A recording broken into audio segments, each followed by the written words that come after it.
Hadjitou de Djemeldine Ben Chenouf. Salam alaikum, bonsoir. Avez-vous tenté de comprendre cette très étrange attitude du régime à l'endroit du Hirak depuis que celui-ci est entré dans sa phase de reflux? Vous êtes-vous demandé ce qui explique cette démarche tout à fait hystérique de ce pouvoir? Pourquoi, dans le même temps qu'il a tout entrepris, tout déployé pour casser ce mouvement, il a tout fait en même temps pour le récupérer, pour se l'approprier? À un point où le président Tebboune a poussé l'outrecuidance jusqu'à déclarer publiquement « Le Hirak, c'est moi ».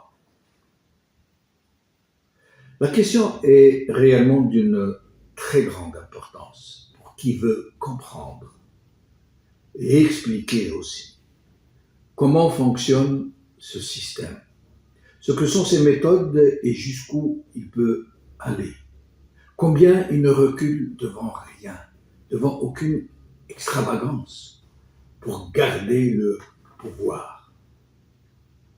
Il avait commencé, rappelez-vous, ce régime, dès les premiers balbutiements du Hirak, à user de tous les moyens de la répression brutale, des enlèvements, des arrestations arbitraires, de la torture, voire même du viol, du flicage.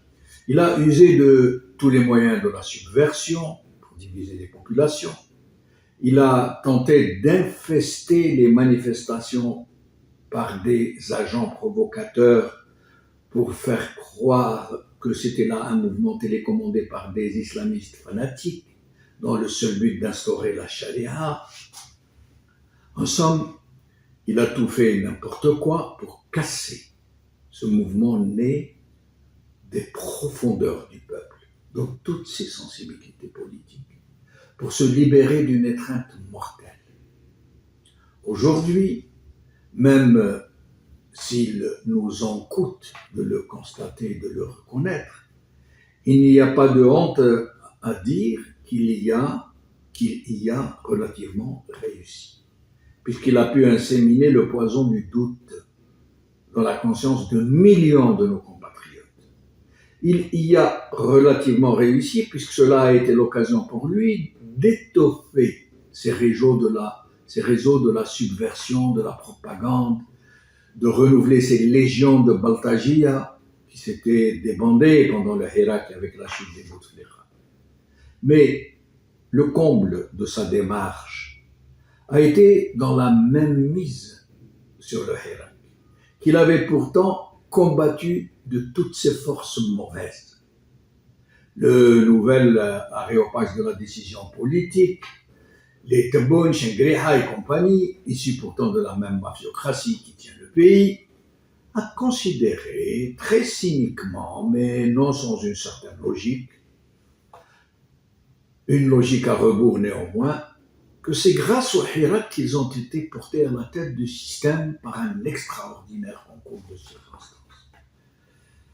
Autrement dit, qu'ils sont le produit du Hirak, que c'est grâce à lui qu'ils ont pu régler leurs comptes avec leurs prédécesseurs, qui n'avaient pas été tendres avec eux, rappelez-vous, qui les avaient humiliés, qui les avaient traînés dans la boue, au pied desquels ils avaient dû se traîner pour continuer d'avoir un strapontin dans le cénacle. Et c'est ainsi que le Hirak a été objectivement, il faut le dire, une aubaine pour eux, en ce sens qu'ils ont surfé sur sa lame de fond, dans le même temps qu'ils essayaient de le réduire. Et c'est ainsi qu'ils l'ont baptisé Al-Hirak al-Mubarak. Au même moment où ils jetaient des milliers de ces militants dans leur prison. Et c'est ainsi qu'ils l'ont institutionnalisé journée nationale. Mais ils n'ont continué pas moins de le combattre, de le subvertir, parce qu'ils ont la hantise de le voir de le voir revivre.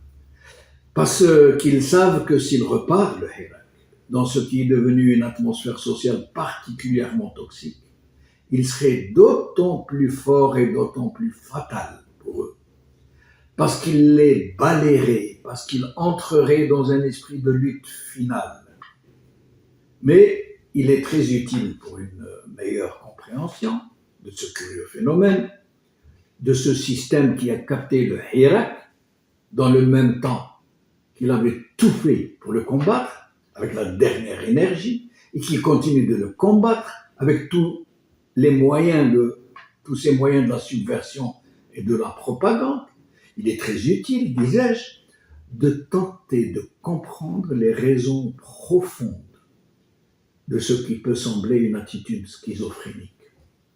Oui, comment expliquer en effet qu'il réprime ce mouvement avec de telles extrémités, alors qu'il dit en faire un mouvement national contre la Isaba, contre le gang des malfaiteurs, dont les actuels décideurs étaient eux-mêmes partie prenante, soit dit en passant.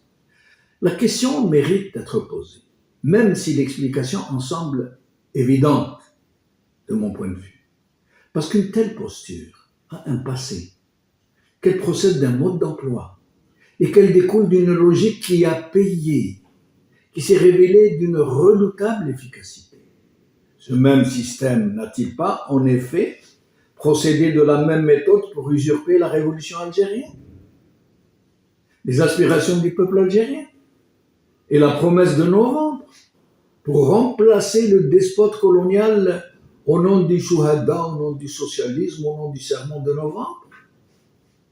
N'a-t-il pas transformé l'armée des frontières qui avait pris le pouvoir par la force en digne héritière de l'armée de libération nationale? L'analogie coule de source.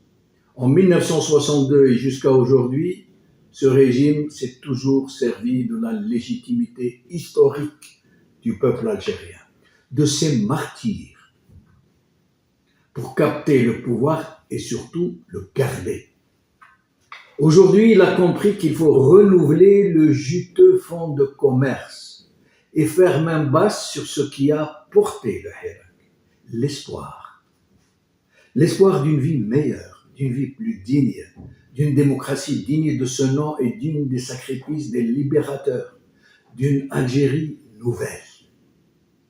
Voilà pourquoi le Hirak est devenu Al-Hirak al-Mubarak.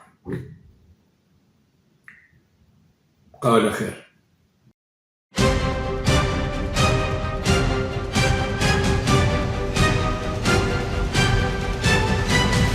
L'édito de Djemeldine Benchenouf.